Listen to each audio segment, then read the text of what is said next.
देखिए, बहन जी से मेरी कोई नाराजगी नहीं है। मैंने उनको हमेशा बड़ा माना, वो मुझे छोटा नहीं मानती अपने परिवार का।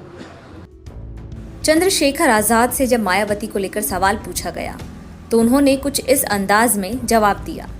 दरअसल भीम आर्मी चीफ चंद्रशेखर आजाद पर गोली चलने के बाद देश के हर बड़े राजनीतिक दल के नेता ने अपनी नाराजगी जाहिर की थी और यूपी सरकार को आड़े हाथों लिया था। वहीं दलितों की राजनीति करने वाली बसपा सुप्रीमो ने इस घटना को लेकर अभी तक कोई प्रतिक्रिया नहीं दी है। इसे लेकर देश भर के नेता हैरान हैं। इसी को लेकर कल जब चंद्रशेखर आजाद से सवाल पूछा गया तो सुनिए उन्होंने क्या बोला। देखिए, बहन जी से मेरी कोई नाराजगी नहीं है।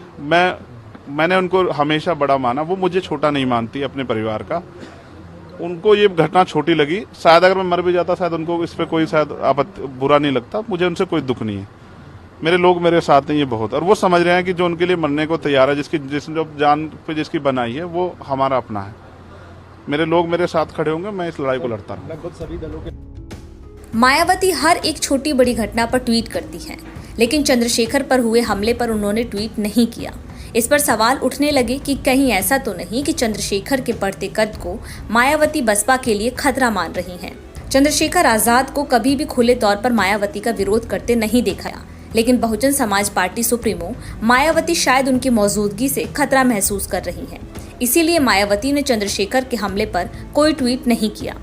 मीडिया से बात करते हुए चंद्रशेखर ने सीएम योगी पर भी गंभीर आरोप लगाए। पिछले कई सालों से आ रही है, मैं लगातार पुलिस को इंटीमेट भी करता रहता हूं। मैंने डीजीपी को भी लिखा, गृह मंत्री को भी लिखा, मुख्यमंत्री को भी लिखा, यहाँ के पहले एसएसपी डीएम थे उनको भी लिखा। लेकिन डीएम साहब जो पिछले थे अखिलेश सिंह जी, उन्होंने साफ मना कर दिया कि चीफ मिनिस्टर नहीं चाहते चंद्रशेखर को सुरक्षा दी जाए।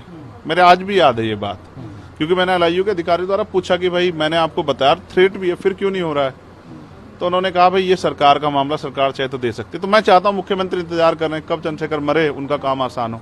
लेकिन उनको ये नहीं पता कि गरीबों की, कमजोरों की, शोषितों की बात करने वाला चंद्रशेखर इतनी आसानी से उनकी राह के रास्ते में से नहीं हटेगा।